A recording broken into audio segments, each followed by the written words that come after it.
Y'all know what it is.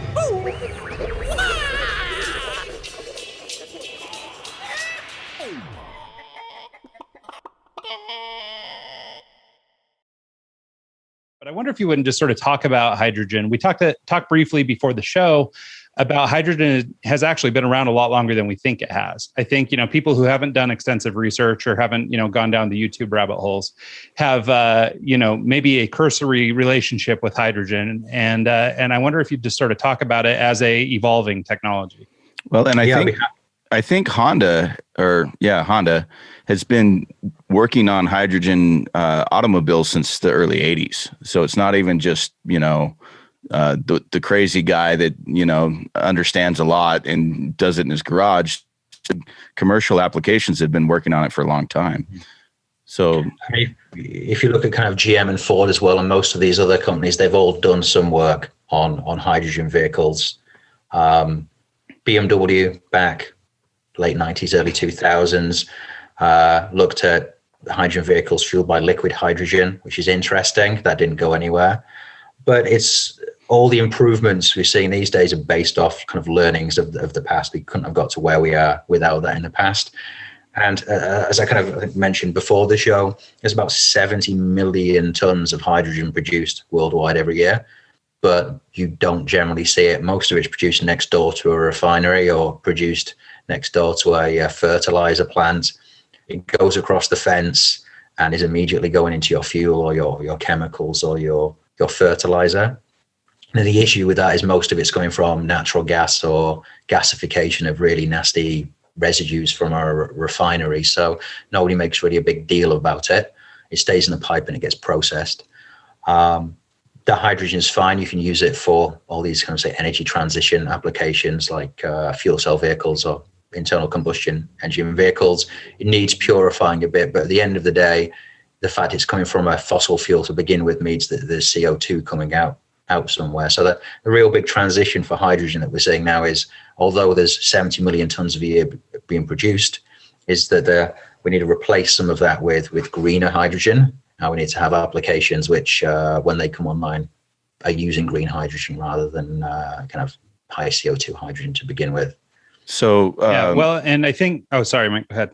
I was going to say, so the difference between like a green hydrogen versus just a byproduct of what the refineries are doing now is the refining process. There's a lot of different tech out there to actually make hydrogen, and there's steam-based electrolysis and different options. And I think you mentioned earlier that the ability to like have excess, like power from like the solar abilities and the wind generation, it's allowing us to do electrolysis to create the hydrogen without really having any downside because we're using renewable resources to create it in the first place. Is that correct? That's right. I mean, historically, if you look at the prices for renewables, they've been quite high. And also the cost of your electrolyzers to produce hydrogen. So electrolyzers split water, kick out oxygen, which you can use or throw away, and then you keep the hydrogen. But they've been expensive. The cost has really come down, and there's some great cost projections there as well. But the cost of the power now from renewables is just so competitive with everything. I look at kind of solar bids in Portugal last year, where they were bid was 1.3 cents per kilowatt hour, so almost free. And they're putting in so many solar arrays and wind turbines in place because we have times when there's electricity with negative value. So we can get the cost of the electricity down, and we can get the cost of the electrolyzers down. Then you don't even have to run your electrolyzers 100% of the time. And their efficiency has gone up so much that when you do run them, you can start to get to the position where you're using green electricity to produce green hydrogen close to the cost of your fossil hydrogen, and in the future probably hopefully less than the cost of your fossil hydrogen. Yeah. So if I'm understanding this correctly, I mean, is that sort of what you would attribute, I guess, sort of this up and to the right chart of hydrogen use and things like that is, even though it's, not necessarily the newest technology, I think you mentioned that they were using some version of a hydrogen cell on the Apollo missions. But, the efficiency with which we can make the conversions now and the way that we can actually apply this stuff now, is that I guess why it's starting to I guess sort of start to shine now is we're starting to see more and more hydrogen use because technology's finally caught up to it? Some of it is politics. Some of it just happens to be the right place at the right time, and a lot of it is the technology. So if you look at Apollo, I don't know how much the hydrogen fuel cell for that cost, but it'll be in the millions, probably tens of millions by today.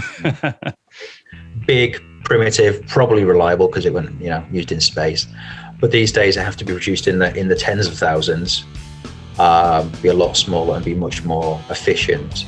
And all the components that are going in there's a lot of really good engineering expertise for modeling the flow of the gases and these other things that let everything become much more reliable, a lot smaller. And when it's smaller, you need less materials, and less materials mean easier to produce cheaply. So we're kind of into a virtuous cycle now. Because it's cheaper, people will buy more of them. That means there's more use. That means there's more room for cost down. And when it's cheaper, again, people will buy more of them.